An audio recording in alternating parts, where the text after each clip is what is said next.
ఈ వాక్యం ఎవరితో మాట్లాడుతుంది? ఈ వాక్యం ఎవరిని బలపరుస్తుంది? ఈ వాక్యం ఎవరిని ఖండిస్తుంది? ఈ వాక్యం ఏ కుటుంబమును ఆశీర్వదిస్తుంది? నా కుటుంబమును ఆశీర్వదిస్తుంది. రెండు చేతుల పైకి ఆమెను చెప్పండి. ఆమెన్. గట్టిగా చప్పలు కొడుతున్న దేవుని స్తోత్రం చెల్లిద్దాం. Praise the Lord, praise the Lord, hallelujah. ఈ బల్లార్దన రోజు కొరకు ధ్యానించబోయే వాక్యము మనము మత్తయి సువార్త 7వ అధ్యాయానికి వెళ్దాం. మత్తయి సువార్త 7వ అధ్యాయం. ఈరోజు ఒక్క వచనం మాత్రము ధ్యానించబోతున్నాం. మత్తయి సువార్త 7 అధ్యాయము 21 వచనం. ప్రభువా ప్రభువా అని పిలుచు ప్రతివాడును పరలోక రాజ్యములో ప్రవేశింపడు గాని పరలోకమందున్న నా తండ్రి చిత్త ప్రకారము చేయువాడే ప్రవేశించును. దేనికి స్తోత్రం. నేను పోయిన వారం అనుకుంటున్నాను. పోయిన వారం దేని గురించి చెప్పాను? పేతురు గురించి. దాని ముందు వారం గురి వద్దకే పరిగెట్టుచున్నాను అన్నమాట చూసాం. గురి వద్దకే అంటే మన గురి ఏంటి? పరలోక రాజ్యం చేరను. ఫైనల్ గోల్ ఏంటంటే we have to reach to the heaven. మనం దేవుని రాజ్యంలో ప్రవేశించాలి. దేవునికి స్తోత్రం. అయితే మొదటి గోల్ ఏంటి తెలుసా? మొదటి గోల్ యేసుక్రీస్తు రూపంలో మార్చబడ్డం. గట్టిగా చెప్పండి హల్లెలూయా. యేసుక్రీస్తు రూపంలో మార్చబడిన వారే ఆ రోజు పరలోకములు ప్రవేశిస్తారు. నా బైబిల్లో ఇది పెట్టుకున్నానండి. దేనికోసం పెట్టుకున్నాను? ఎవరు చెప్తారు? బైబిల్ లేదు. చూసారా? బైబిల్ చదవడానికి క్యాలెండర్ పెట్టుకున్నారేమో అనుకుంటున్నారు. నో, ఇంకెవరు కనిపెడతారు?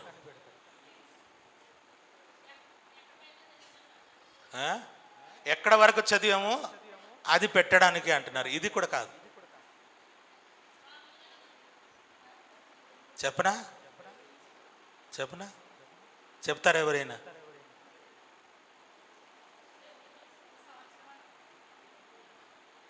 దేనికి కాదమ్మా.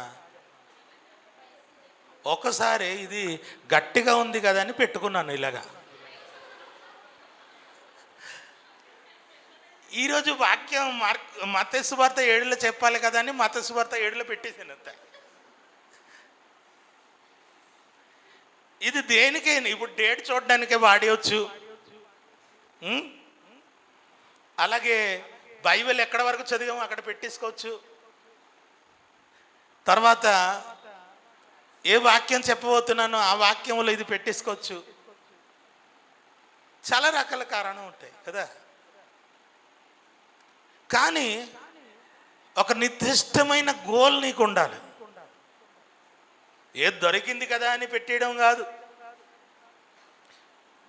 యేసు ప్రభు నమ్ముకున్న మనము, రక్షణ పొందిన మనము పరలోక రాజ్యములో చేరాలి. గట్టిగా చెప్పండి హల్లెలూయా. ఒకసారి గుర్తించండి. ఇది ఎందుకు చూపించండి మీకు తెలుసా? రహస్యం తెలుసా? నేను ఇది బైబిల్లో పెట్టుకోవడం దేవుడికి ఇష్టమేనా?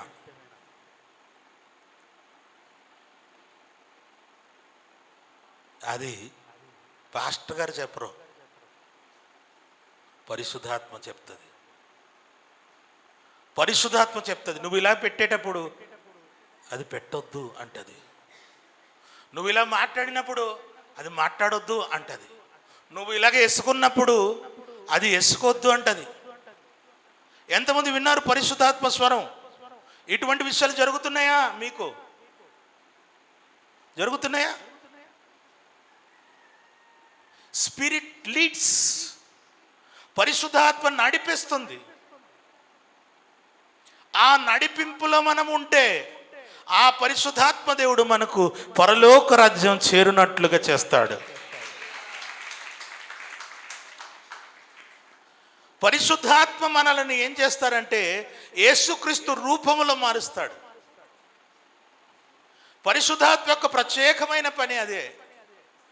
ఇప్పుడు నేను ఇది నచ్చింది అని నేను ఇలా పెట్టినప్పుడు పరిశుద్ధాత్మ నాతో మాట్లాడితే, పెట్టవద్దు అన్నారు అనుకో, తీసి పడేయాలంతే. పెట్టుమంటే పెట్టాలి. ఈరోజు వాక్యం అది. ఈ వాక్యము రక్షణ పొందిన బిడ్డల కోసం రాశారు. యేసుక్రీస్తు పలికినప్పుడు లోకంలో ఉన్న ప్రజల కోసం చెప్పలేదు ఈ మాట. ఈ మాట ఎవరి కోసం చెప్పారంటే చూడండి 21వ వచనం. ప్రభువా ప్రభువా అని నన్ను పిలుచు ప్రతివాడును పరలోక రాజ్యములో ప్రవేశించుడు గాని. చాలా ఆగండి. ప్రభువా ప్రభువా అని పిలుచు ప్రతివాడు పరలోక రాజ్యములో ప్రవేశించోడు గాని అన్నది కొద్దిగా సైడ్లో పెట్టండి. మళ్ళీ తీసుకుని వద్దాం. సైడ్లో పెట్టేస్తే నేను నరకం వెళ్ళిపోతాను. బైబిల్ నుంచి ఒక ముక్క తీసినట్లు అవుతాయి. ఒక ముక్క తీయకూడదు, ఒక ముక్క కలపకూడదు. ప్రభువా ప్రభువా అని పిలుచు ప్రతివాడు పరలోక రాజ్యములో ప్రవేశించుడు. ఒకసారి ఒక ముస్లిం పాస్టర్ గారు నన్ను పిలిచారు. నేను వైజాగ్లో సేవ చేసినప్పుడు పిలిచి అన్నారు, ఒక క్వశ్చన్ అడుగుతాను, దానికి సమాధానం చెప్పండి అన్నాడు. యేసుక్రీస్తుని ప్రభు అని పిలిచిన వాడు పొరలోకి వెళ్ళడు అని యేసుప్రభే చెప్పాడు అన్నాడు. నేను అన్నాను, ఎక్కడ చెప్పాడండి బాబు అన్నాడు. నేను చదవలేదు, అలా చదవలేదు. చాలాసార్లు బైబిల్ చదివాను, కానీ ఒక ముస్లిం పాస్టర్ గారు వచ్చి చెప్తే నాకు ఏమంటారు, ముల్లా అంటారు, ఏదో అంటారా కదా. ఆయన అడిగాడు, నాకు అడిగాడు అదా ఎక్కడ ఉంది, అది తెలియకపోవడం ఏంటండి, కొత్త నిబంధన కదా ఫస్ట్ పుస్తకంలోనే ఉంది అన్నారు. మత్తయి సువార్తలో ఉందా, 7వ అధ్యాయం తీయండి అన్నారు, తీసాను. 21 చదవండి అన్నాను, చదివాను. ప్రభువా ప్రభువా అని పిలిచి ప్రతివాడు పరలోక రాజ్యంలో ప్రవేశింపడు. యేసు ప్రభుని ప్రభు అంటున్నారా మీరు అని అడిగాడు. అవును అంటున్నాను. అయితే మీరు పొరలోకి వెళ్ళరు అన్నారు. ఎంతమందికి అర్థమైంది? ఏమర్థమైంది? ఆయన చెప్పినది కరెక్టా? ఎందుకు కాదు? బైబిల్లో ఉంది కదా.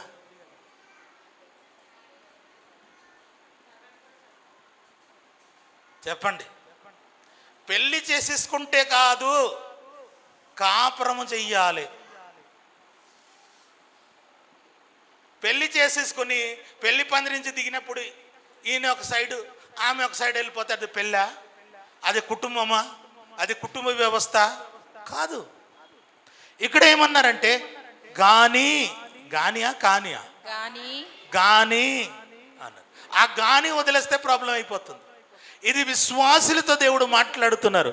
ఎందుకు విశ్వాసులతో అంటున్నాను చూడండి, 15వ వచనం చదవండి. అబద్ధ ప్రవక్తలను గూర్చి జాగ్రత్త పడుడి. వారు గొర్రెల చర్మమును వేసుకుని మీ యొద్దకు వత్తురు. కానీ లోపల వారు క్రూరమైన తోడేలు. వారి ఫలముల వలన మీరు వారిని తెలుసుకుంటారు. చాలమ్మా, వాళ్ళ తోడేళ్ళు గాని వాళ్ళు ఎలా కనబడతారు? ఏ చర్మము కప్పుకున్నారు? గొర్రెల చర్మము కప్పుకుని వస్తారు. గొర్రెలైన మిమ్ములను వాళ్ళు ఏం చేస్తారు? మోసము చేస్తారు, మోసపోతారు, జాగ్రత్త అని విశ్వాసులకి చెప్పిన మాట ఇది. తప్పిపోయిన వాడిని ఈ మాట చెప్పబడ్డం కాదు. ఎవరెవరు తప్పలేదు, చక్కగా ఉన్నారు, దేవుళ్ళు ఎదుగుతున్నారు, వారితో దేవుడు మాట్లాడుతున్నారు. ఏమని మాట్లాడుతున్నారంటే, ప్రభువా ప్రభువా అని పిలుచు ప్రతివాడు పరలోకములో ప్రవేశించుడు గాని పరలోకమందున్న నా తండ్రి చిత్త ప్రకారము చేయువాడే ప్రవేశించును. గట్టిగా చెప్పండి హల్లెలూయా. ప్రభువా ప్రభువా అని పిలిస్తే సరిపోదు, దాని అర్థం అది. ప్రభువా ప్రభువా అని పిలిస్తే సరిపోదు, తండ్రి చిత్తము నెరవేర్చాలే. ప్రభువా అని పిలిస్తే ఒకటి సరిపోదు అన్న అర్థం అది. దేనికి స్తోత్రం. It is not enough that you call Jesus as a lord. యేసుక్రీస్తుని ప్రభువా అని పిలిస్తే సరిపోదు. నీవు ఇంకొక పని చేయాలి పరలోకి వెళ్ళాలంటే. ఓన్లీ ప్రభువా, నువ్వే ప్రభువు, నువ్వు చాలా గొప్ప దేవుడు ప్రభువా అని నమ్మేస్తే, లేకపోతే చెప్పేస్తే కాదు. దేవుడు ఏ రీతిగా మాట్లాడారు అదే మనం లోబడాలి. గట్టిగా చెప్పండి హల్లెలూయా. నీవు చర్చికి వచ్చేస్తే సరిపోదు, మారు మనసు పొందేస్తే సరిపోదు, బాప్తిసం తీసేసుకుంటే సరిపోదు, నీవు దశంభాగం ఇచ్చేస్తే సరిపోదు, కానుకలు ఇచ్చేస్తే సరిపోదు, పరిచర్యలు చేసేస్తే సరిపోదు. నీవు దేవుని మాటలు 100కి 100 లోబడాలి. చెప్పలు కొడుతున్న దేవుని స్తోత్రం చెల్లిదాం. హల్లెలూయా. We have to obedient to the word of God. దేవుని యొక్క వాక్యమును లోబడుతూ మనం బ్రతకాలి. బ్రతికితే అప్పుడు మనం పరలోకి వెళ్తాం. గట్టిగా చెప్పండి ఆమేన్. ఆమేన్. మన పరలోకం వెళ్ళాలంటే ఎవరి మాట లోబడాలి? చెప్పండి, ఎవరి మాట లోబడాలి? దేవుడు మాట లోబడాలి. దేవుడు యేసుక్రీస్తుని ప్రభువు అని పిలువమన్నాడు. దేనికి స్తోత్రం చెప్పండి, గట్టిగా చెప్పండి హల్లెలూయా. దేవుడు యేసుక్రీస్తుని ప్రభువు అని పిలువమన్నాడు గనుక నీవు పిలవాలి. దేవుడు ఏమి చేయమన్నాడు అది చెయ్యాలి. దేవుడు ఏది చెయ్యొద్దు అన్నాడు అది నీవు మానేయాలి. ఎంత కష్టమైనా, ఎంత బాధ వచ్చినా, ఎంత ఇబ్బంది వచ్చినా నీవు లోకం వైపుకు చూచి బ్రతకొద్దు, దేవుని వైపుకు చూచి బ్రతకాలి. గట్టిగా చెప్పండి హల్లెలూయా. నిన్నటి వాక్యములో మనము చూసాం. మనము ఏం చూస్తున్నాము? యేసుక్రీస్తు చెప్పిన ఉపమానాలు ధ్యానించి వస్తున్నాం ఉపవాస కూడికలో. నిన్నటి వాక్యంలో మనం చూసాం, నా మాటలు విని దాని ప్రకారం చేయువాడు బండ మీద ఇల్లు కట్టిన బుద్ధిమంతుడు పోలి ఉండును. గట్టిగా చెప్పండి హల్లెలూయా. ఎంతమంది బండ మీద ఇల్లు కడతారు? వాళ్ళు ఎన్ని గాలి వచ్చినా, తుఫాన్ వచ్చినా, బురదలు వచ్చి కొట్టినా ఏమవుదు, వాళ్ళు స్టాండర్డ్గా ఉంటారు. ఎందుకంటే వారు దేని మీద కట్టారు? ఇల్లు బండ మీద, ఇసుక మీద కట్టబడిన ఇల్లు. గాలి వచ్చింది, తుఫాన్ వచ్చింది, బురదలు వచ్చింది, కొట్టింది, వెంటనే ఆ ఇల్లు కూలిపోయి నీళ్ళతో కొట్టుకుని పోయింది. విశ్వాసి స్ట్రాంగ్గా ఉండాలంటే దేవుని యొక్క వాక్యం వారి దగ్గర ఉండాలి. దేవుని యొక్క వాక్యం ఉంటే సరిపోదు, గుర్తుంచండి. దేవుని యొక్క వాక్యం ఉంటే సరిపోదు. దేవుని యొక్క వాక్యముతో పాటు లోబడే స్వభావం నీకు ఉండాలి. గట్టిగా చెప్పండి హల్లెలూయా. మీకు ప్రశ్న అడుగుతాను. మనకు ఎక్కువ బైబిల్ ఎక్కువ తెలుసా, సాతానికి ఎక్కువ తెలుసా? చెప్పండి. సాతాను ఏం చేశాడు? యేసు ప్రభుని బోధించడం మొదలుపెట్టాడు. శోధన వచ్చినప్పుడు వాక్యం చూపించి మాట్లాడతారు. ఎవరితో? యేసు ప్రభుతో. అంటే సాతానికి ఎంత వాక్యం వచ్చో చెప్పండి. అందుకు నీకు వాక్యం తెలిస్తే కాదు, డాక్ట్రిన్ తెలిస్తే కాదు, దాని లోబడితే. చూసారా ఎంత తేడా వచ్చింది మాట? ఆత్మిక జీవితములో ఎదగాలి. ఎదగాలంటే నువ్వు పాలు తాగాలి. పసిబిడ్డలో పాలు తాగినట్లు పాలు తాగాలి. కొద్దిగా పెరిగిన తర్వాత పాలు తాగుతుండాలి, అన్నం కూడా మొదలు పెట్టాలి. పాలు మానకూడదు, అన్నం మానకూడదు. చచ్చిపోయే వరకు 2 కావాలి. కాల్షియం కూడా కావాలి కదా మనం బ్రతకాలంటే. గట్టిగా చెప్పండి హల్లెలూయా. చెప్పండి చెప్పండి హల్లెలూయా. హల్లెలూయా. పాలు తాగితే పిల్లలకి కాల్షియం సమృద్ధిగా దొరుకుతాయి. పాలు లాంటి వాక్యము నీకు కావాలి. రేపు ఎదుగుతున్న వారికే అన్నం లాంటి వాక్యం కావాలి. ఇంకా ఎదుగు వారికే మధ్య మధ్యలో మీటింగ్ పెట్టుకుని బిర్యానీ వడ్డించాలి. చేపలు కూడా తిన్న దేవుని స్తోత్రం చెల్లిద్దాం. స్పెషల్ మెసేజ్ మాట. ఏం చెప్పండి? Special message. అందుకు నువ్వు వాక్యములో ఎదగాలే కానీ వాక్యంలో నువ్వు తగ్గిపోకూడదు. వాక్యం వినాలే, వాక్యం చదవాలి, వాక్యం కొంటపాటు చేయాలి, వాక్యం మెమరైజ్ చేయాలి, మన హృదయంలో దాచుకోవాలి, వాక్యమును లోబడాలి. ఆమేన్. చెప్పండి చెప్పండి ఆమేన్. ఆయన చిత్తము చేయువాడు. ఆయన చిత్తము ఎక్కడ ఉంది? ఆయన చిత్తం బైబిల్లో. బైబిల్లో ఏం చేయమన్నాడు, ఏదో చేయొద్దు అన్నాడో అది తెలుసుకొని వాక్య ప్రకారం బ్రతకడమే దేవుని చిత్తములు లోబడ్డాం. మొదటి యోహను 2వ అధ్యాయము 17 వచనం. మొదటి యోహను 2వ అధ్యాయం 17 వచనం. లోకము దాని ఆశయు గతించిపోవచ్చున్నవి గాని దేవుని చిత్తమును జరిగించువాడు నిరంతరమును నిలుచును. చెప్పండి, అందరు చెప్పండి. దేవుని చిత్తమును జరిగించువాడు నిరంతరము నిలుచును. అమ్మ నాకు వినవట్లేదు, కొద్ది గట్టిగా చెప్పరా. దేవుని చిత్తమును జరిగించేవాడు నిరంతరము నిలుచును. మళ్ళా చెప్పండి గట్టిగా. ఆడవాళ్ళ ముందు చెప్దాం, తర్వాత మగవాళ్ళు చెప్తారు. ఓకే. దేవుని చిత్తము జరిగించేవాడు నిరంతరము నిలుచును. ఇప్పుడు మగవాళ్ళు చెప్పండి. దేవుని చిత్తము జరిగించేవాడు నిరంతరము నిలుచును. అందరు కలిసి చెప్దాం. 1 2 3 స్టార్ట్. దేవుని చిత్తము జరిగించేవారు నిరంతరము నిలుచును. 2 చేతుల పైకి గట్టిగా చెప్పండి హల్లెలూయా. సైడ్లో వాళ్ళ చేయి పట్టుకుని చెప్పండి, హ్యాండ్ షేక్ చేస్తూ, దేవుని చిత్తము జరిగించేవారు నిరంతరము నిలుచును. చెప్పారా? అందరూ చెప్పారా? చేయి చూసి చెప్పారా? ముఖం చూసి చెప్పారా? నిజమేనా? Okay, very good. నిరంతరం నిలవాలా, మధ్యలో పోవాలా? చెప్పండి. నిరంతరం మనం నిలవాలా, మధ్యలో పోవాలా? చూసారా, ఎవ్వరు పోవడానికి ఇష్టం లే. అందరూ బ్రతకాలి, నిరంతరం ఉండాలి. నిరంతరం నువ్వు ఉండాలంటే ఒకటే పని చేయాలి, దేవుని చిత్తము జరిగించాలి.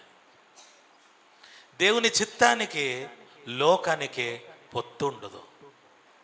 దేవుడి చిత్తం వేరు, లోకము వేరు. గనుక లోకం వైపుకు నువ్వు చూసావు అనుకో, చుట్టాల బంధువుల వైపుకు చూసావు అనుకో, నీ రక్త సంబంధుల వైపుకు చూసావు అనుకో, నీవు దేవుని చిత్తము చేయలేవు. ఎవ్వరి వైపుకు నువ్వు చూడకూడదు, ఓన్లీ వాక్యమే చూడాలి.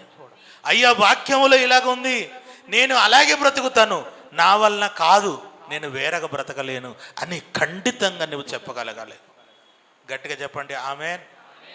ఈరోజు ఇద్దరు గురించి నేను చెప్తాను. మొదటివాడు షౌలు. మొదటివాడు ఎవరు? షౌలు. రెండోవాడు దానియేలు. రెండోవాడు ఎవరు చెప్పండి? దానియేలు. మొదటివాడు ఎవరు? షౌలు. రెండోవాడు ఎవరు? దానియేలు. తీయండి దేవుని యొక్క వాక్యం నుంచి. షౌలు ఎలాగ బ్రతికాడు, దేవుని చిత్త ప్రకారం బ్రతికాడా లేదా? మొదటి రాజు, ఇశ్రాయేలుకే మొదటి రాజు అయిన సౌలు ఏ రీతిగా బ్రతికాడు? మొదటి సాముయేలు గ్రంథము 15వ అధ్యాయము 3వ వచనం చదువుకుందాం. మొదటి సాముయేలు గ్రంథం 15. నీవు పోయి కనికరింపక అమాలేకీయులను హతము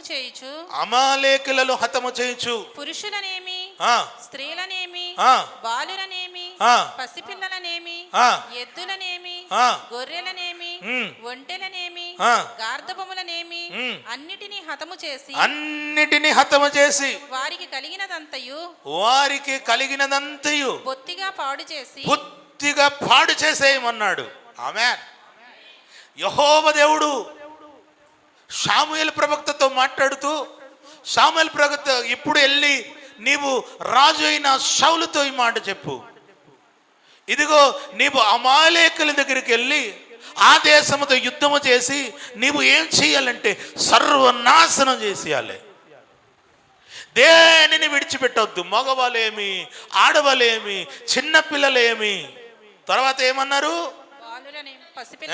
ఎద్దులనేమి గొర్రెలనేమి ఒంటెలనేమి గార్ధబములనేమి అన్నిటిని హతము చేసి వారికి ఏదేది కలిగింది అదే కూడా పాడు చేసి అమాలేకులను నిర్మూలము చేయాలి. అమాలేకులు అన్నది ఆ వంశము లేకుండా చేసేమన్నాడు. ఎవరితో అన్నారు ఈ మాట? శామూయేలుతో అన్నాడు. వెళ్ళిపోయి చేయమన్నారు. వెంటనే ఖడ్గం పట్టుకున్నాడు, తన సైనికులను పిలిచాడు. పిలిచి ఏమన్నారు? ఇప్పుడు సౌలు బయలుదేరారండి. సౌలు రాజు యుద్ధానికే బయలుదేరారు. దేవుడు ఆజ్ఞాపించిన ప్రకారం దేవుడు సౌలును బలపరిచెను. గట్టిగా చెప్పండి హల్లెలూయా. దేవుడు ఆజ్ఞాపించిన ప్రకారం దేవుడు సౌలును బలపరిచారు. నేను ఈరోజు ఒకటి చెప్తున్నాను, అది వాగ్దాన రీతిగా తీసుకోండి, బలంగా హృదయంలో నాటిపోవాలి. జాగ్రత్తగా వినండి. దేవుడు ఏదైనా నీకు చేయమని ప్రేరేపిస్తే, పరిశుద్ధాత్మ ఏదైనా నీకు చేయమని ప్రేరేపిస్తే, నీవు చేసిన ఎడల ఆయనే నిన్ను బలపరచును గాక. హల్లెలూయా, హల్లెలూయా. నీవు ఓడిపోయేది ఉండదు. ఎందుకంటే పరిశుద్ధాత్మ నిన్ను ప్రేరేపించాడు గనుక, పరిశుద్ధాత్మ నిన్ను చేయమని చెప్పాడు గనుక, God will going to do the miracle in your life. నీ జీవితంలో దేవుడు గొప్ప కార్యములు చేయబోతున్నాడు. ఆమేన్, ఆమేన్. దేవుడు సౌలుతో చెప్పడము కాదు, సౌలుని దేవుడు బలపరిచాడు. ఆమేన్. గట్టిగా చెప్పండి ఆమేన్. నీకు ఒక షాప్ పెట్టుమన్నారు, జడవద్దు. దేవుడు చెప్పాడా, దూకేంతే. నీకు ఒక బిజినెస్ ప్రారంభించమన్నాడు, నువ్వు భయపడొద్దు, నువ్వు దూకేంతే, జరిగిపోద్ది. దేవుడు నీకు సువార్త చేయమన్నాడు, అక్కడికి వెళ్ళి సువార్త ప్రకటించు, నువ్వు తప్పకుండా సక్సెస్ అవుతావు. నేను పాస్టర్ ఫెలోషిప్లో చెప్తుంటాను, నన్ను ఎక్కడైనా తీసుకుని వెళ్ళి పడియండి, అక్కడ ఒక చర్చ్ నిలబడతాయి. చెప్పలు కొడుతుంది దీని స్తోత్రం. నన్ను ఎక్కడైనా తీసుకుని వెళ్ళి పడియండి, అక్కడ ఒక చర్చ్ నిలబడతాయి. ఎందుకు ఈ మాట చెప్తున్నాను తెలుసా? దేవుడు దాని కొరకు నన్ను పిలిచి ఉన్నాడు. దేవుడు దేని కొరకు నిన్ను పిలిచాడు? దేవుడు ఏ పని నీకు చేయమంటున్నాడు?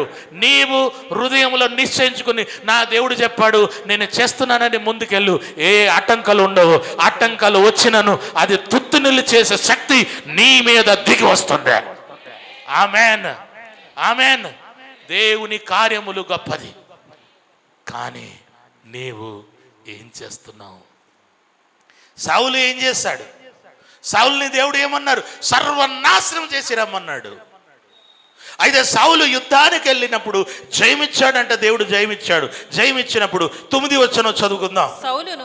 సౌలు జనులను కూడి అగగును గొర్రెలలోను ఎడ్లలోను క్రొవ్విన గొర్రె పిల్లలోను మొదలైన వాటిలోను ఏంటంట మొదలైన వాటిలోను మంచి వాటిని నిర్మూలము చేయక కడగా ఉంచి పనికిరాని నీచ పశువులన్నీ నిర్మూలము చేసెను. ఓకే, 8వ వచనం. అమాలేకీయుల రాజైన అగాగును ప్రాణముతో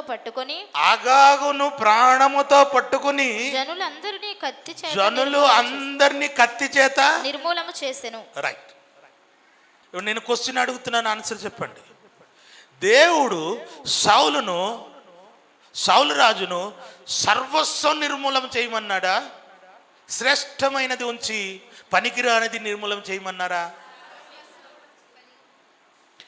మనుషుల్లో అందరినీ చంపేమన్నారా? రాజు ఒక్కడిని విడిచిపెట్టి అందరినీ చంపేమన్నాడా? అందరినీ. ఓకే, నా వైపు చూడండి. ఎవరు కనిపెడతారో వాళ్ళకి అసలు డబ్బులు ఇవ్వాలి, కానీ ఈరోజు డబ్బులు ఇవ్వను. నిజంగా ఇవ్వాలి కనిపెట్టగలిగితే. ఓకే, లేకపోయినా చప్పలు కొడతాం. ఎందుకు డబ్బులు ఇవ్వను? దానికి కూడా కారణం ఉంది ఈ లైన్లో. మనుషులందరినీ చంపేసి రాజుని ఎందుకు పట్టుకుని తీసుకుని వచ్చాడు సౌలు? అదే బైబిల్లో లేదు, అందుకు అడుగుతున్నాను. కమాన్, చెప్పగలుగుతానన్నవారు చేయి చూపించండి. చెప్తానన్నవారు చేయి చూపిస్తే మీకు టైం ఇస్తాం.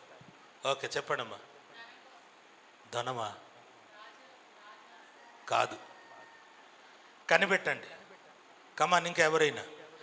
మనుషులందరినీ చంపి రాజుని ఎందుకు తీసుకుని వచ్చాడు? రాజుని కూడా చంపొచ్చుగా అక్కడ యుద్ధంలో. బంధించి తీసుకుని వచ్చాడా? చెప్పు.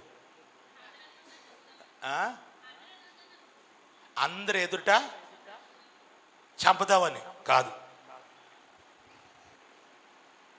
అంటే 50% కరెక్ట్. ఎస్, ఇప్పుడు వచ్చింది 100% కరెక్ట్. రాజుని చంపకుండా ఎందుకు తీసుకుని వచ్చారంటే ఇశ్రాయేల్ ప్రజలు ఆ రాజుని చూడాలి.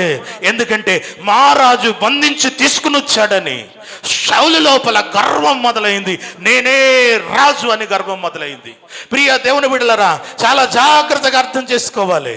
ఇక్కడ చూద్దాం చూడండి, ఇక్కడ క్లియర్గా ఒక విషయం మనం చూసుకుందాం.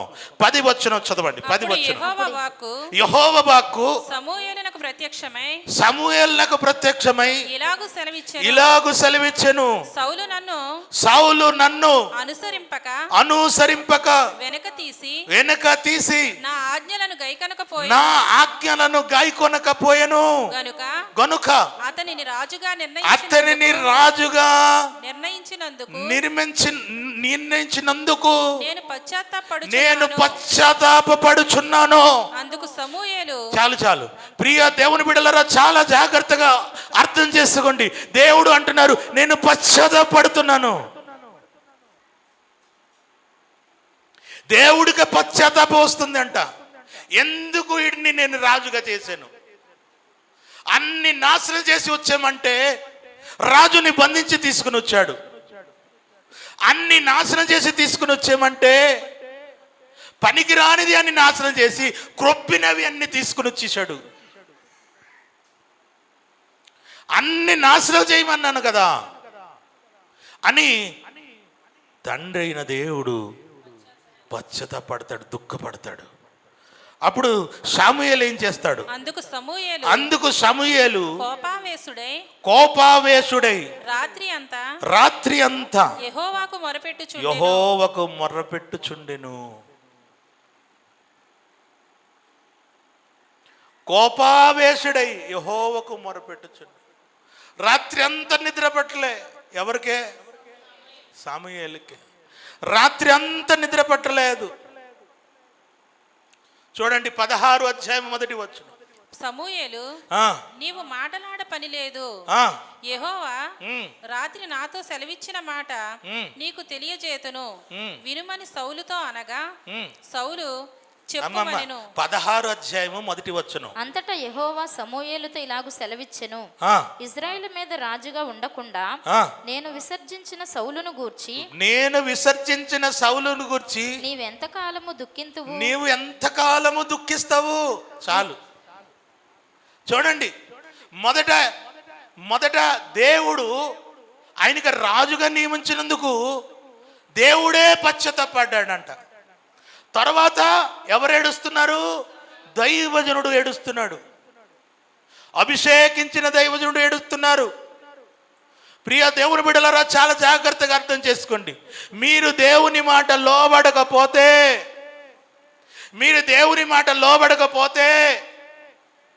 దేవుడే బాధపడతాడు. దైవజనుడు ఏడుస్తాడు. చర్చికి వచ్చి వెళ్ళిపోవడం కాదు, క్రీస్తు రూపములో నీవు మారిపోవాలి. చర్చికి వచ్చి కనిపిస్తే సరిపోతుంది అనుకుంటున్నారా? దేవుని యొక్క మాటను లోబడితే మనకు ఆశీర్వాదం ఉంటుంది. దేవుని యొక్క మాట లోబడితే మనము యేసుక్రీస్తు రూపములో మార్చబడతాం. దేవుని యొక్క మాట లోబడితే మన పరలోక రాజ్యములో ప్రవేశిస్తాం. ఆమేన్ అని చెప్పండి, గట్టిగా చెప్పండి ఆమేన్. దేవుడు అన్నారు, సమూయేలు వెళ్ళు, డైరెక్ట్గా వెళ్ళి చెప్పే, ఇంకా ఆగొద్దు. చూడండి, దేవుడికి కోపం వచ్చి చెప్పిన సమూయేలు మాత్రము చాలా వేదన చెందుతున్నాడు, ఏడుస్తున్నాడు. తెలుసా మీకు? సమూయేలు, ప్రభువా ఆడు వేస్ట్ ఫెలో, ప్రభువా నాశనం అయిపోయాడు, నేను అభిషేకించడం నేను బాధపడుతున్నాను, ఆడిని బయటికి గెంటేసి ఇంకా ఒకరిని ఎన్నుకుంటాను ప్రభువా, నాకు ఒక ఛాన్స్ ఇస్తావా, మంచివాడిని ఎన్నుకుంటానని అడగలేదు. దైవజనుడు బాప్తిస్మం ఇచ్చినందుకు, దైవజనుడు అభిషేకం చేసినందుకు, దైవజనుడు ఒక లీడర్గా నీకు ఎంచుకున్నందుకు దేవుడు ఆ పదవి నుండి, ఆ స్థితి నుండి నిన్ను తొలగిపోమని చెప్పిన దైవజనుడు అడ్డుపడుతూనే ఉంటాడు. కొన్ని రోజులు ఏడుస్తాడు, కొన్ని రోజులు ప్రార్థన చేస్తాడు, కొన్ని రోజులు ఉపవాసాలు చేస్తాడు. చప్పలు కొడుతున్న దేవుని స్తోత్రం చెల్లిద్దాం. గట్టిగా చెప్పండి హల్లెలూయా. నేను నా గురించి మాత్రం చెప్పట్లేదండి. ప్రపంచములో ఉన్న నిజమైన దైవజనులు, తన విశ్వాసులు దేవుని మాట లోబడకపోతే ఎంతో వేదన చెందుతుంటారు. ఎంత ప్రయాసపడుతున్నాను, ఎంత మాటలు చెప్తున్నాను, అయినా వారికి అర్థం కావట్లేదేంటి, అయినా వాళ్ళు లోబట్టలేదేంటి, అయినా వాళ్ళు అర్థం చేసుకోకుండా ఎందుకు బ్రతుకుంటున్నారు అని చెప్పి దైవజనుడు చాలా వేదన చెందుతుంటారు. అయినా దేవుడు చెప్పిన మాట దైవజనుడు వినాలి కదా. సౌలుతో అన్నారు, వెళ్ళు, నేను నిన్ను రాజు పదవి నుండి నిన్ను తృణీకరించి ఉన్నానని చెప్పు. Go, I have rejected him అని చెప్పు అన్నాడు. వెళ్ళి చెప్పేమన్నాడు. ఇంకా తప్పదు, దేవుని మాట సమూయేలు లోబడలు గనుక వెళ్ళారు. చూడండి 13 వచనం చదువుకుందాం. 13 వచనం, 15 అధ్యాయం 13 వచనం. తరువాత అతడు సౌలు నద్దకు రాగా సౌలు, యెహోవా వలన నీకు ఆశీర్వాదము కలుగును గాక. ఏనంట చెప్పండి, ఎవరిని ఆశీర్వదిస్తున్నారు? ఎవరిని ఆశీర్వదించాలి? ప్రవక్తనే ఆశీర్వదించి అంత ఎదిగిపోయాడు. జయించి వచ్చాడుగా, ఆ దేశం వెళ్ళి యుద్ధం చేసి గడగడలాడిచ్చిస్తాడు. జయించి వచ్చాడు కనుక ఇప్పుడు దైవజనుడు వచ్చినప్పుడు యెహోవా నిన్ను ఆశీర్వదించును గాక. ఓకే, తర్వాత ఏం చదవండి. యెహోవా ఆజ్ఞను నేను నెరవేర్చితిననగా. ఏంటంట నెరవేర్చాడా? అమ్మా సిస్టర్ చెప్పండి, సౌలు గారు నెరవేర్చాడా? చెప్పండి, ఎస్ నో. నో.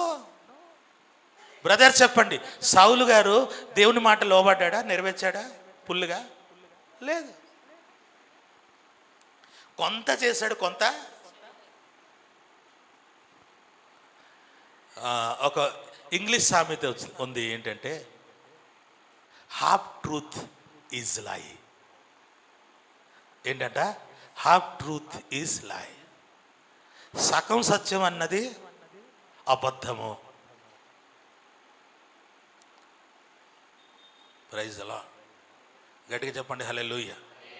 పోయిన వారం వాక్యం చెబుతూ నేను పేతురు చేసిన పాపము, ఇస్కరియోతు చేసిన పాపం గురించి చెప్తూ ఇద్దరు ఒకేలాగా చేశారు అన్నానా లేదా? ఆ మాట సైనిక చాలా ఇష్టపడింది. షార్ట్ చేసి పెట్టారు, బాగా వెళ్ళిపోయింది, చాలా దూరం వెళ్ళిపోయింది అది. మీరందరూ కూడా స్టాటస్లో పెట్టుకున్నారు, నేను చూశాను. నేను సైనిని అడిగాను, ఏం అర్థమవుతుంది అని చెప్పేసి. సైని, అసలు ఇస్కరియోతు యేసుప్రభుని అమ్మేశాడు కదా, పేతురు అబద్ధమే ఆడాడు కదా, ఇద్దరు ఒకటే అన్నది ఎలా పెట్టేశావు? అది ఎడిట్ చేయాలి కదా అన్నాను.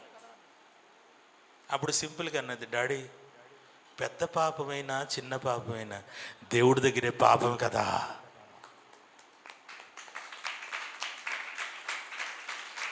పెద్ద పాపమైనా చిన్న పాపమైనా దేవుడి దగ్గరే పాపమే కదా. అందుకు యేసుప్రభు అన్నారు, ఒక స్త్రీని మొహపు చూపుతో చూసిన ఎడల నీవు ఆమెతో వ్యభిచారము చేసి ఉన్నావు. ఇది చిన్నది కదండి, ఇది పర్లేదండి, పాస్టర్ గారు ఏమనుకోరు కదా అంటే, పాస్టర్ గారు ఏమనుకోపోతే దేవుడు ఏమనుకోరా? పాస్టర్ గారు ఒక్కొక్కసారి నువ్వు ఫీల్ అవుతావని, నువ్వు బాధపడిపోతావని, నువ్వు ముఖం అడుచుకుంటావని తలదించుకుని పోతాడు పాస్టర్ గారు. అసలు ఇటువంటి రాజుని ఏం చేయాలి? తేడా మేడ వాయించాలా లేదా? ప్రవక్త వచ్చి దేవుడు నిన్ను ఆశీర్వదించునుగాక, ప్రవక్త గారు రండి, దేవుడు చెప్పినట్లుగా అన్ని పని ఆయన యొక్క చిత్త ప్రకారం నేను చేసి ఉన్నాను అన్నాడు. అప్పుడు ఏమన్నా చూద్దాం. సమూయేలు ఆ, అలాగైతే నాకు నాకు వినబడుచున్న గొర్రెల అరుపులు గొర్రెలు ఎక్కడి నుంచి, ఎడ్ల రంకెలు ఎడ్ల రంకెలు ఎక్కడి నుంచి వినబడుతున్నాయి అని అడిగాను. తర్వాత అందుకు సౌలు అమాలేకుల యొద్ద నుండి జనులు వీటిని తీసుకుని వచ్చిరి. జనులు, నేను కాదని ఆయన ఎవరంట, జనులు తీసుకుని వచ్చిరి. తర్వాత చదవండి అమ్మా. నీ దేవుడైన యెహోవాకు బలులు అర్పించుటకు జనులు గొర్రెలలోను ఎడ్లలోను మంచి వాటిని ఉండనిచ్చిరి. మిగిలిన వాటి అన్నిటిని మేము నిర్మూలము చేసితిమనగా. ఏంటంటమ్మా, భలే చదువుతున్నారు ఈరోజు. నేనైతే నిర్మూలన చేశాను, మా వాళ్ళైతే మీ వాళ్ళ జనులు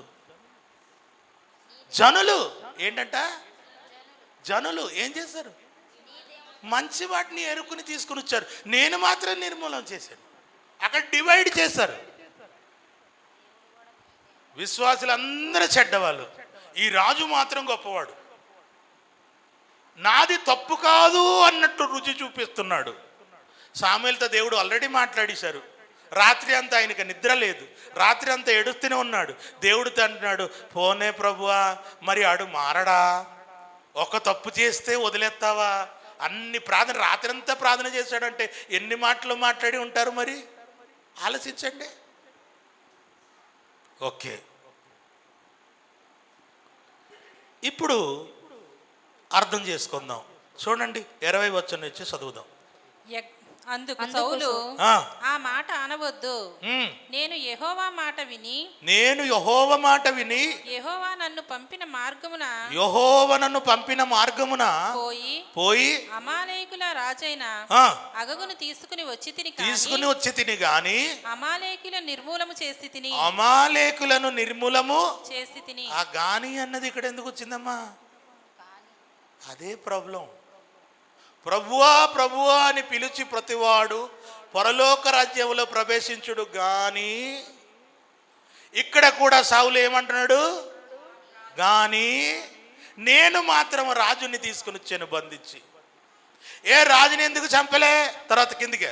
అయితే గిల్గాలులో నీ దేవుడైన యెహోవాకు బలి అర్పించుటకై జనులు శపితములగు గొర్రెలను ఎడ్లలోను ముఖ్యమైన వాటిని తీసుకుని వచ్చితిరని సమూయేలుతో చెప్పెను. ఏంటంట? శపితములగు గొర్రెలలోను ఎడ్లలోను ముఖ్యమైన వాటిని తీసుకుని వచ్చిరని సమూయేలుతో చెప్పెను. శపితమైనది తీసుకుని వచ్చి బలి ఇస్తావా? అమ్మా, వైజాగ్లో నేను సేవ చేసినప్పుడు ఒక సహోదరి అంత డబ్బులు ఆ కాలంలో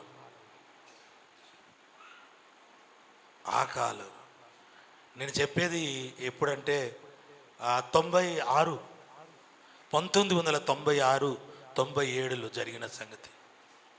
ఎంత డబ్బులు తీసుకుని వచ్చింది ఒక సహోదరి, మా సంఘస్థురాలు, మా చర్చికి వచ్చేది. ఆ సోదరి ఎంత డబ్బులు తీసుకుని వచ్చేసి నా చేతులు పెట్టింది. ఏంటమ్మా ఇది అని అడిగాను. ఆవిడ సింగిల్గా ఉంటుంది, ఆవిడ ఒక భర్త కూడా లేరు, భర్త చనిపోయి చాలా సంవత్సరాలు అయింది. ఆవిడ చేతిలో ఎంత డబ్బులు ఉంది, ఆ డబ్బులంతా నా చేతిలో పెట్టింది. పెట్టి తర్వాత నేను అడిగాను, ఏంటమ్మా దేని కొరకు అంటే, కానుకండి పాస్టర్ గారు. అక్కడ బ్రదర్స్ అంటారు నన్ను, అప్పుడు బ్రదర్స్ అనేవాడు. ఏమని చెప్పారు తెలుసా? కానుకండి పాస్టర్ గారు అన్నారు. కానుక కదా అని చెప్పేసి ఆ చేతిలో పట్టుకుని నన్ను ప్రార్థన చేయడం మొదలుపెట్టాను. ప్రార్థన చేయడం మొదలు పెడుతుండే పరిశుద్ధాత్మ దేవుడు నాతో మాట్లాడారు. కానుక తిరిగి ఆవిడికి ఇచ్చేయి, ప్రార్థన మోయి, ప్రార్థన కట్టేయి, ప్రార్థన చేయొద్దు. ఆవిడ చేతిలో ఏ డబ్బులైతే నీ చేతులు పెట్టింది అది కానుక కాదు, నేను అంగీకరించట్లేదు. తిరిగి ఇచ్చేయి, వెంటనే క్లోజ్, ప్రార్థన క్లోజ్ చేసేయి, ఆమెను కూడా అనొద్దు ఇక్కడ అని పరిశుద్ధాత్మ దేవుడు మాట్లాడారు. వెంటనే ప్రార్థన మానేసి సిస్టర్ ఇటువైపు చూడండి అన్నాను. చూసారు ఏమండి బ్రదర్ అన్నాడు. ఆ డబ్బు చేతిలో పెట్టాను. బ్రదర్ దేనికోసం? దేవుడు ఈ డబ్బులు తీసుకోవట్లేదు, ఇచ్చేమన్నాడు, తీసుకో అన్నాను. డబ్బులు అలా పాడేసి నా పాదం పట్టుకుని ఏడవడం మొదలుపెట్టింది. ఏడ్చింది. పొరపాటు అయిపోయింది పాస్టర్ గారు, క్షమించండి పాస్టర్ గారు, చాలా పొరపాటు చేశాను పాస్టర్ గారు అని ఏడ్చింది. నాకు తెలియదు, ఇచ్చేమన్నాడు, ఇచ్చేసాను అంతే. ఏంటమ్మా పొరపాటు అంటే, నేను పాపము చేసి తీసుకుని వచ్చిన డబ్బు ఇది. ఏం చేసి అంట? వ్యభిచారము చేసి తీసుకుని వచ్చి కానుక ఇస్తుంది.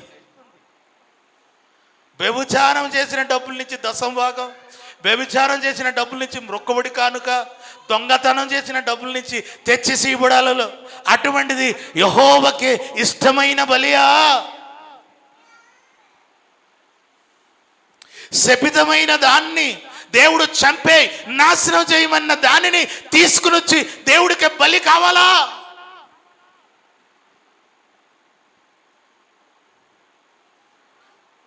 అమ్మా డబ్బులు తీసుకుని వెళ్ళిపో. ఈ రోజు నుంచి 40 రోజుల వరకు ఇక చర్చికి రావద్దు, ఉపవాసం ఉండి ప్రార్థన చేయి, మారు మనసు పొంది అప్పుడు రా అన్నాను. చాలా సంవత్సరాల నుంచి వస్తుంది ఆవిడ, చర్చిలో హెడ్ లాగా కనబడుతుంది. బైబిల్ కూడా చదివి అందించేసితే. పల్లెటూరు ఎక్కువ మంది చదివేవారు ఉండేవారు కాదు, నంబర్ 1 అనుకునేవారు. మొత్తానికి జీరోలో ఉంది అని తెలియదు. వ్యభిచారం చేసిన డబ్బులు, తెచ్చిన డబ్బులు దేవుడికి ఇవ్వడానికి ఎంత ధైర్యం చూడండి. అలాగని చదవలేనిది కాదు, అలానే బైబిల్ చదవలేని మనిషి కాదు. కానీ గొప్ప విషయం చెప్పిన ఆవిడ గురించి, 40 రోజులు మానేమంటే 40 రోజులు మానేసింది. 40 రోజులు గడిచిపోయిన తర్వాత వారం చర్చిలో హాజరై నిలబడి సాక్ష్యం చెప్పిందండి. ఏడుస్తూ హృదయం బద్దలైపోయింది అందరి హృదయం. నేను ఒక వ్యభిచారిని, నేను పాపం చేశాను, దైవజనుడికి దేవుడు బయలుపరిచారు. ఈరోజు నా జీవితంలో మార్పు తీసుకురొచ్చారు, నేను మంచి విశ్వాసిగా మారిపోయాను, దైవజనుడు చెప్పినట్లుగా నేను లోబడుతున్నాను, ఇప్పటి నుంచి నేను కరెక్ట్గా ఉంటాను, నన్ను విశ్వాసిగా సంఘంలో చేర్చండి నేను ఒప్పుకుంది. అమ్మా మీకు తెలుసా, ఈరోజు గొప్ప సువార్థికురాలుగా బ్రతికే ఉంది. సభలు కొడుతున్న దేవుని స్తోత్రం చెల్లిద్దాం. బ్రతికి సువార్త చేసి సంఘమును పెద్ద చేసింది ఆమె. ఎంత వ్యభిచారి అయినా, ఎంత దొంగవాడైనా, ఎంత నక్సలైట్ అయినా, ఎవరైనా నిజమైన పశ్చాత్తాపం ఉంటే వారిని దేవుడు గణపరుస్తారు తప్ప వారిని దేవుడు కించపరచడు. దేవుడు గణపరుస్తాడు. నిజమైన పశ్చాత్తాపం ఉండాలి. అదే చెప్పాను, ఇస్కరియోతు యూదాకి పశ్చాత్తాపం లేదు, నిజమైన పశ్చాత్తాపం లేదు. ఏడ్చాడు, బాధపడ్డాడు, ఉరియేసుకుని చచ్చిపోయాడు. చెప్పండి హల్లెలూయా. 22 వచనం. అందుకు సమూయేలు తాను సెలవిచ్చిన ఆజ్ఞను ఒకడు గైకొనుట వలన యెహోవా సంతోషించినట్లు ఒకడు దహన బలులను అర్పించుట వలన ఆయన సంతోషించునా. తర్వాత ఆలోచించుము. బలులు అర్పించుట కంటే ఆజ్ఞను గైకొనుట, పొట్టేళ్ల క్రొవ్వు అర్పించుట కంటే మాట వినుటయు శ్రేష్టం. 2 చేతుల పైకి చెప్పండి హల్లెలూయా. గట్టిగా చెప్పండి హల్లెలూయా. పాస్టర్ గారికి మీరు దండ వేసి చాలాసార్లు చెప్తుంటాను, మీరు సలవ కప్పిసి దండ వేసేస్తారు, కానీ ఆదివారం నాడు 10 గంటలకే చర్చు, మీరు 11:30కి వస్తారు. ఏదో నాకు సంతోషం. మీరు 11:30కే రండి, లేకపోతే 12 గంటలకైనా రండి, కానీ నాకు సలవ కప్పండి, సన్మానించండి. అదేనండి నాకు వచ్చిన సన్మానం? దైవజనుడికి వచ్చిన సన్మానం అది కాదు. దైవజనుడు మాట లోబడ్డమే సన్మానం. ఆయన ఏం చెప్పాడో అది ఇంకా ఆలోచించకూడదు. నా దైవజనుడు చెప్పారు, నేను చెయ్యాలి. నా దైవజనుడు చెప్పారు, నేను ఇది చేయకూడదు. అంతే. ఆయన ఎలా చెప్పాడు, నేను అలా లోబడాలి. దేవుడు ఎలాగ చెప్పాడు, నేను అలా లోబడాలి. ఆమేన్. ఎప్పుడు నీవు ఆ స్థితికి వచ్చేస్తావు, నీకు ఒక మనశ్శాంతి వచ్చేస్తుంది. ఎప్పుడు నీకు ఆ స్థితికి నువ్వు వచ్చేస్తావు, నీకు ఒక ఆశీర్వాదం మొదలైపోద్ది. నీ ఇంట్లో ఆశీర్వాదం మొదలవుతుంది. మీరు ఏ పాస్టర్ గారి దగ్గరికి వెళ్ళి సర్వే చెయ్యండి,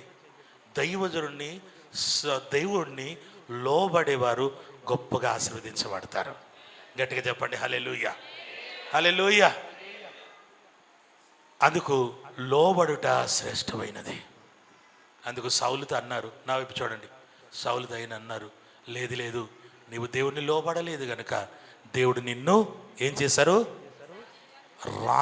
రాజుగా ఉండకుండా విసర్జించాడు, దావీదుని ఎన్నుకుంటున్నాడని చెప్పాడు. గట్టిగా చెప్పండి హల్లెలూయా. వివరించడానికి సమయం లేదు. ఈయన అంటారు, లేదు లేదు అలాగ అనకండి, తప్పు అయిపోయింది బాబోయ్, తప్పు అయిపోయింది బాబోయ్, అలాగ అనకండి అని చెప్పి సమూయేలు వెళ్ళిపోతుంటే సమూయేలు వస్త్రం పట్టుకుని లాగుతాడు. వెళ్ళకండి, ఉండండి, మనం ఇప్పుడు ప్రార్థన చేద్దాం అంటే బలిద్దాం అంటారు. ప్రార్థన చేద్దాం, ఆగండి పాస్టర్ గారు, ఆగండి ప్రవక్త గారు అని చెప్పి ఆ బట్టలు పట్టుకుని ఉంటే బలవంతంగా వద్దు, ఇక్కడ నేను ఉండకూడదు, దేవుడు వద్దు అని చెప్తున్నారని చెప్పి ఆయన వెళ్ళిపోతుంటే వస్త్రం ఏమవుతుంది, వస్త్రపు చెంగు చిరిగిపోద్ది. వెంటనే సమూయేలు వెనక తిరిగి చూసి అంటారు, నా వస్త్రము చిరిగిపోయినట్లుగా నీ రాజ్యము చిరిగిపోతున్నాయి, జాగ్రత్త అని చెప్పాడు. అంతే. తర్వాత మనం చూసినట్లయితే ఇంకా చాలా విషయాలు ఉన్నాయి. దేవుడు ఎవరిని తోసివేశాడు చెప్పండి, సౌలు. ఎందుకని? ప్రభువా ప్రభువా అని పిలిచాడు తప్ప దేవుని చిత్తము నెరవేర్చలేదు. మళ్ళొకసారి చెప్తాను చూడండి, సౌలుని ఎందుకు దేవుడు తృణీకరించారు? ప్రభువా ప్రభువా అని పిలిచాడు తప్ప దేవుని ఇచ్చిన మాట లోబడలేదు, దేవుని చిత్త ప్రకారం బ్రతకలేదు. రైట్. ఇంకా ఒక్కడి గురించి చెప్తానన్నాను కదా, చూడండి మీరు దానియేలు గ్రంథం 1వ అధ్యాయము 8వ వచనం చదవండి. రాజు భుజించు భోజనమును పానము చేయు ద్రాక్షరసమును పుచ్చుకొని తన్ను అపవిత్రపరచుకూడదు అని దానియేలు ఉద్దేశించి తాను అపవిత్రులు కాకుండానట్లు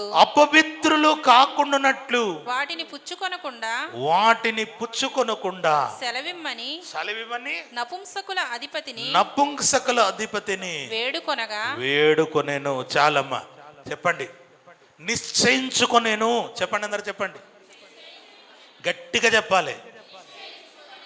అమ్మ అర్థం కావట్లేదు, కొద్దిగా 2 చేతులు పైకి చెప్తారా? అందరూ చెప్పండి ఆ మాట.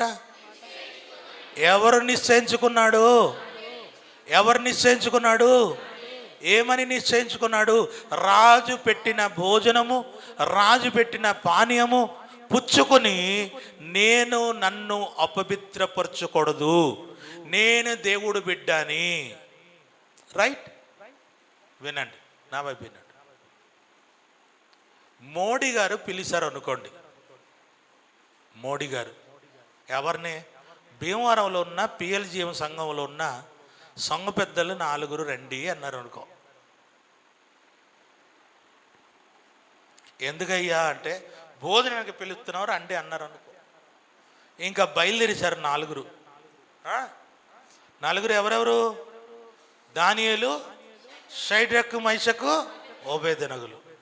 వీళ్ళు బయలుదేరి వెళ్ళారు. వెళ్ళి అక్కడ భోజనం పెడుతుంటే వీళ్ళు తింటారా లేదా?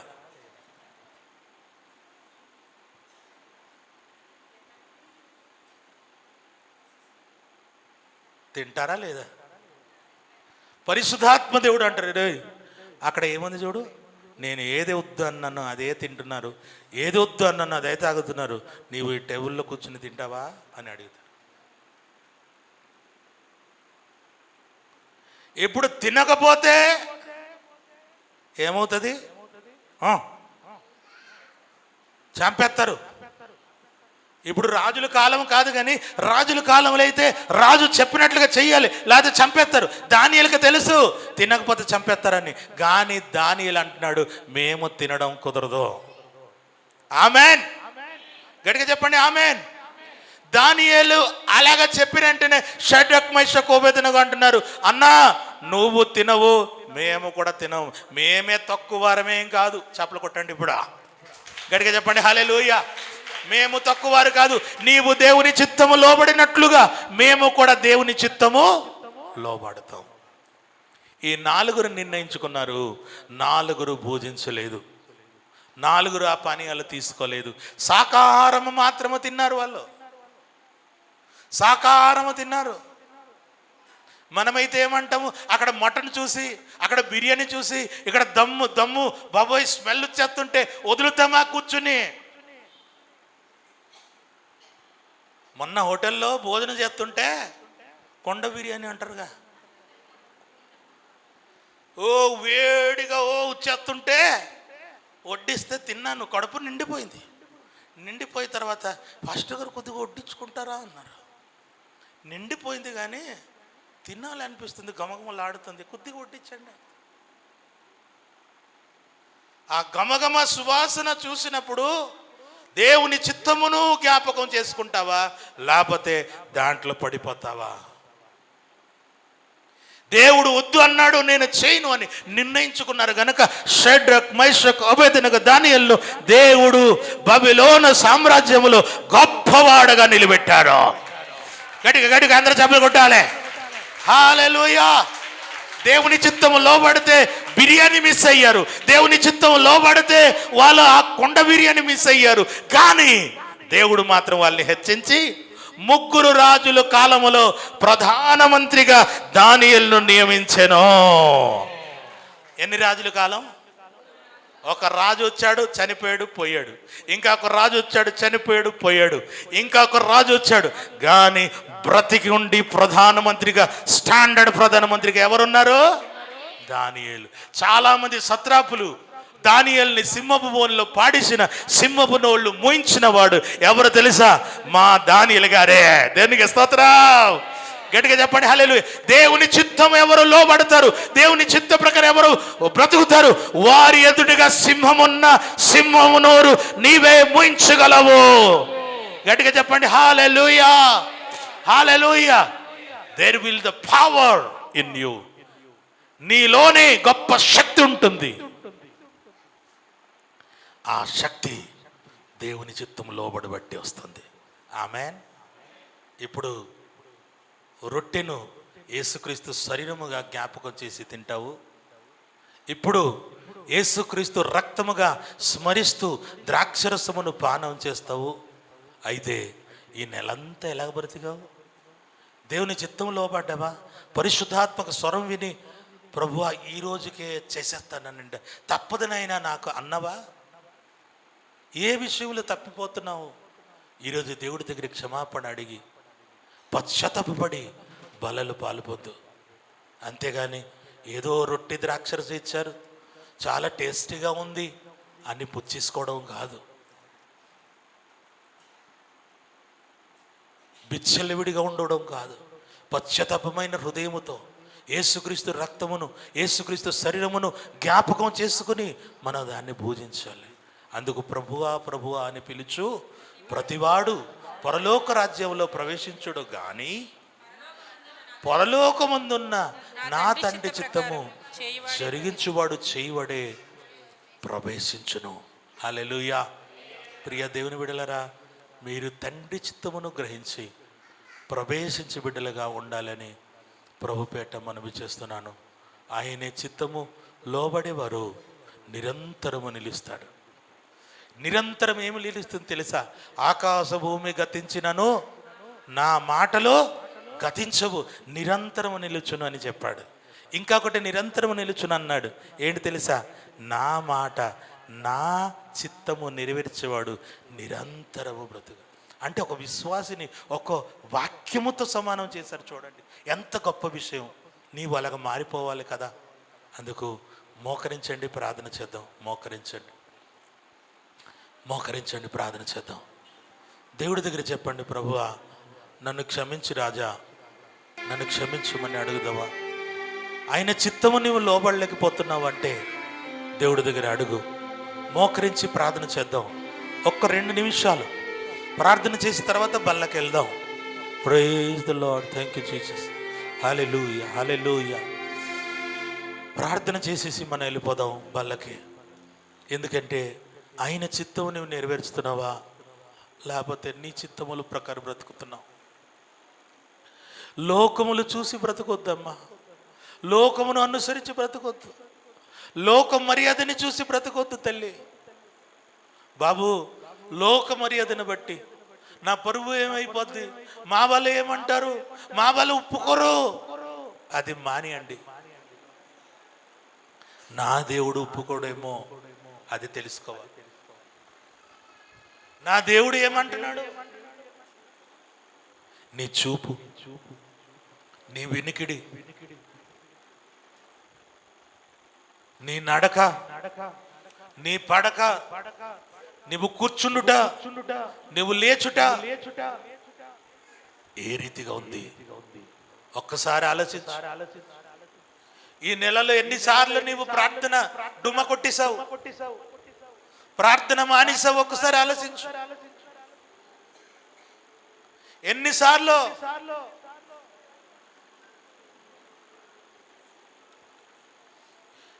ఎన్నిసార్లు నీవు ప్రార్థన నిర్లక్ష్యం చేస్తావు, ఎన్నిసార్లు నీవు బైబిల్ చదవడం నిర్లక్ష్యం చేస్తావు.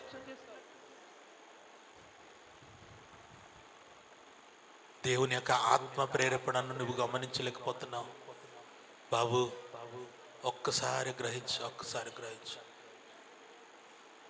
నాయన క్షమించు, నాయన క్షమించు తండ్రి అని అడుగు. నీ తలంపులు ఎలాగుంది ఒక్కసారి ఆలోచించు. నీ తలంపు ఎలాగుంది? పరిశుద్ధంగా ఉందా, లేక అద్దెకి జరిగిపోయావో? యేసుక్రీస్తుని సిలువ వేసావో, క్షమాపణ అడిగావు, బాగుంది, దేవుడు క్షమించారు, మళ్ళా ఆయనను సిలువ వేస్తున్నావేమో నువ్వు. నాయనా క్షమించు తండ్రి అని అడుగుతావన్న వారు తెరిచి, నీ బిడ్డగా నన్ను మార్చు ప్రభువా, నీ బిడ్డగా నన్ను మార్చు, నిన్ను నేను బాధ పెట్టాను తండ్రి క్షమించు. నా మాట ద్వారా, నా చూపు ద్వారా, నా వినికిడి ద్వారా, నా ప్రవర్తన ద్వారా, నా తలంపు ద్వారా నేను నిన్ను విసుగుదల చేశాను ప్రభువా. ఏది చెయ్యొద్దు అంటే అది చేసేస్తున్నా, నన్ను క్షమించు ప్రభువా, నన్ను క్షమించు నాయన. Praise the Lord, praise the Lord. హృదయం సమర్పించుకొని నీ కుడి చేయి పరిశుద్ధ హస్తము పైకెత్తి తిన్నమానం తీసుకుంటావా? ఈ రోజు నుండి ఎన్ని కష్టాలు వచ్చినా పరిశుద్ధాత్మ స్వరం విని పరిశుద్ధాత్మ చెప్పినట్లుగా చేస్తానని కుడి చేయి పైకెత్తి చూపిస్తావా? మహిమ కలిగిన తండ్రి నీకు స్తోత్రం ప్రభువా. నిజమే తండ్రి, నీ మాటలు మేము ఎలాగ లోబడాలి, నీ చిత్తం ఎలాగ నెరవేర్చాలో అది నేర్పించావు. సౌలు లోబడలేక తృణీకరించబడ్డాడు, కానీ దానియేలైతే, షడ్రక్ మేషక్ అబేద్నెగోలైతే ఎంత కఠినమైన శోధన వచ్చినప్పుడు వారు నీ చిత్తం చేయడానికి నిలబడ్డారు గనక అనేక సంవత్సరాలకు గొప్ప స్థితిలో వారిని ఉంచావు ప్రభువా. అదే రీతిగా చేతులెత్తిన ప్రతి బిడ్డలను పరిశుద్ధాత్మ అభిషేకంతో నింపండి ప్రభు. ఈ రోజు నుంచి నీ చిత్తము నెరవేర్చు బిడ్డలుగా చేయండి నాయన. మా ప్రార్థన విన్నందుకు స్తోత్రం చెల్లించి బల్లలో పాలు పొందున బిడ్డలను నీ వైపు చూసి ప్రభువా పశ్చాత్తాప హృదయంతో తీసుకోవడానికి సహాయం చేయమని నిన్ను కృతజ్ఞత తెలుపుతూ బల్లలో పాలు పుచ్చుకోవడానికి సహాయం చేయమని యేసు నామములో అడుగుచున్నాము తండ్రి, ఆమేన్.